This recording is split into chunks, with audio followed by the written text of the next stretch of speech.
Yo les OTH, j'espère que vous allez bien. Aujourd'hui on se retrouve pour une petite vidéo actu et spéculation. Actuellement, une partie de la fanbase d'ici se déchire entre les pro Snyder, les pro Gunn, depuis la sortie de la bande-annonce de Superman. Attention, je ne parle pas de tout le monde, juste d'une minorité, et j'ai vu des absurdités aussi bien chez certains fans toxiques de Snyder que chez certains fans toxiques de Gunn. Bref, une guéguerre inutile cherchant à comparer l'incomparable. N'hésite pas à aller voir ma vidéo sur ce sujet. Attention, je ne suis pas en train de te dire que tu dois aimer tout ce qui est proposé. Au contraire, j'ai beaucoup de respect pour les personnes qui savent affirmer leur position avec des arguments. Donc tu es prévenu, tout débordement dans les commentaires sera sanctionné d'un ban. Revenons à notre sujet. Jeudi 20 février, une photo est apparue sur le net mettant en vedette James Gunn et Zack Snyder posant côte à côte. La légende de cette photo, traduite approximativement par Google Trad, c'est toujours un plaisir de retrouver mon ami Zack Snyder, cinéaste accompli et conteur doublement accompli. Une photo qui arrive à point nommé vu le contexte actuel. Les réactions ne se sont pas fait attendre, certains ont trouvé cette image touchante et l'ont félicité comme un symbole de l'unité que DC devrait représenter, tandis que d'autres ont crié à la manipulation. Vous êtes des idiots!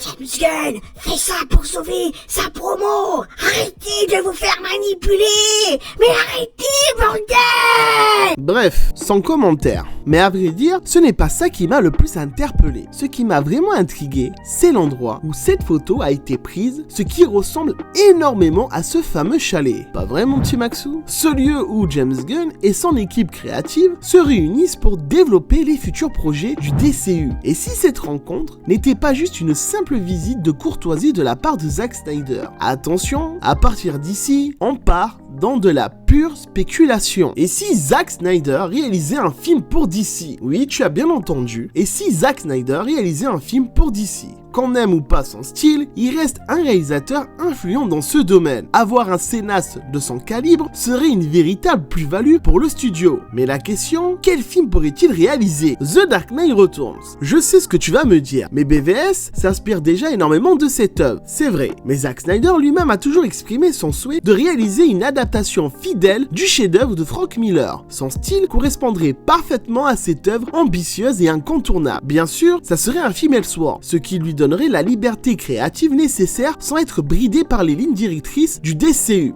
Mais il y aurait un problème. Le vrai casse-tête, c'est Batman. Si on croit en Dimenchichi, qui je rappelle est encore impliqué dans le projet du Batman du DCU, The Brave and the Bold, Warner chercherait à éviter toute confusion entre les différentes versions du personnage. Évidemment, je parle de la vision de Matt Reeves. Donc imaginez un troisième Batman débarquer dans l'équation. Ça deviendrait compliqué. Deuxième projet auquel je pense, tu l'as bien compris, le Snyderverse. Ici le général Zod. Toi qui regardes cette vidéo, si tu l'aimes, like-la et abonne-toi. Sinon, nous viendrons te chercher. Et ça va barder. OTH, tu n'es pas seul. Abonne-toi. Abonne-toi.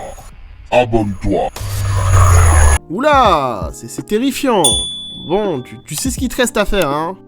Mais avant de commencer, c'est quoi le Snyderverse? Je vais t'expliquer car beaucoup ne font pas la différence entre le DCEU et le Snyderverse. Le Snyderverse prend en compte Man of Steel, Batman v Superman, la Suicide Squad de David Ayer, Wonder Woman et la Zack Snyder Justice League. Je n'ai pas cité Aquaman car c'est un film bâtard qui apporte des incohérences si on l'inclut dans le Snyderverse. En résumé, le Snyderverse n'intègre pas tous les films du DCU. Des films comme Shazam, Black Adam, Justice League de 2017, The Flash ou bien d'autres encore ne sont pas canons à cette vision. Et ce n'est pas moi qui ai inventé ce terme. C'est bien Zack Snyder lui-même. Donc, à ne pas confondre le DCU et le Snyderverse qui sont deux choses distinctes. Techniquement, il manque 2 films pour conclure l'histoire du Snyderverse. Un film sur la dynamique de l'équipe de la Justice League et sa défaite face à Darkseid, et une deuxième partie avec le Nightmare où ils doivent remonter le temps pour la bataille finale contre Darkseid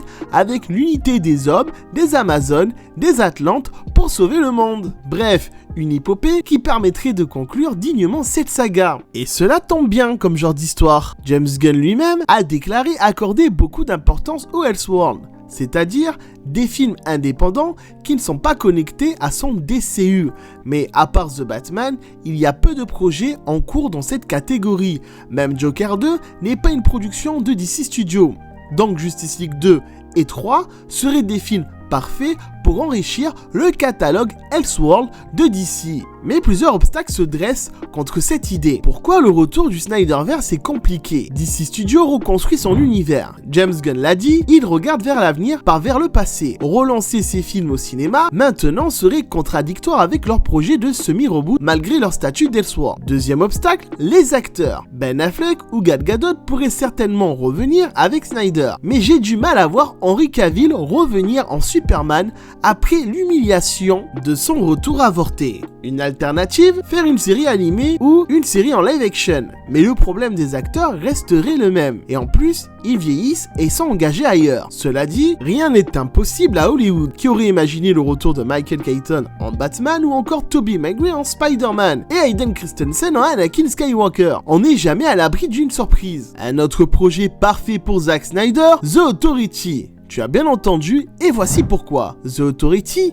est une équipe de super-héros ultra puissants qui impose sa propre vision de la justice sans se soucier des gouvernements ou des règles morales. Contrairement à la Justice League, ils n'hésitent pas à utiliser la violence et à renverser les régimes pour protéger le monde. La série mêle action, critique politique et réflexion sur le pouvoir absolu. Et qui mieux que Zack Snyder pour réaliser un projet pareil? Son style visuel épique, sa maîtrise des super-héros aux allures divines, son approche sombre et mature et son talent pour raconter des histoires avec des personnages moralement ambigus. Ça serait un choix ultra pertinent. Bien sûr, tout cela reste de la pure spéculation. Mais je me suis dit qu'il était intéressant d'y réfléchir. Et toi, dis-moi en commentaire, sur quel projet tu verrais Zack Snyder si il viendrait à travailler avec DC Studios. Merci d'avoir regardé la vidéo, c'était OTH. Que la passion te garde. Bisous.